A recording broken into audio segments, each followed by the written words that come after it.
So the National Center for the Middle Market is now in its 7th year, founded in 2011. And for 7 years now, we have been tracking the performance of mid-sized companies in the United States. That's a band of 200,000 businesses with revenues between 10 million a year and $1 billion a year, which collectively account for a third of private sector GDP and employment. So 7 years we've been tracking them.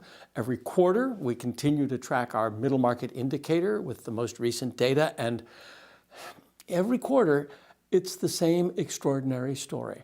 The middle market is the engine of growth of the economy. It's the point of the spear. Job creation in the middle market accounts for about 60% of all net new private jobs in America. Middle market companies outperform small business and large business in terms of their rate of growth.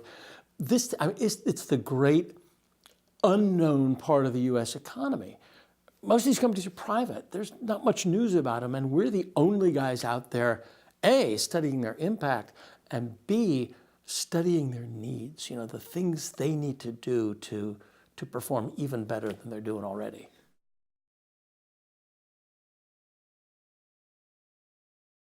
One of the other challenges that mid-sized companies have is actually getting attention paid to them in city halls, state houses, Congress, the White House. We co-founded a congressional caucus on middle market growth, working with the Association for Corporate Growth to try to bring these issues to the attention of Congress. But the middle market is sort of the forgotten middle child when it comes to making policy. And so if you look at workforce issues, middle market companies depend on strong community college systems to help develop talent. Middle market companies need access to more labor, and one way or another, we've got to fix immigration policy because the uncertainty is killing them. In a similar way, the uncertainty about trade policy is badly affecting middle market companies.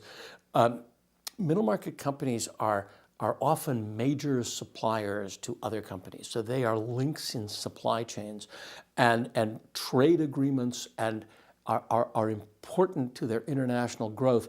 And the ones that trade internationally, both buying and selling, the ones that trade internationally hire at a much faster rate than the ones that don't.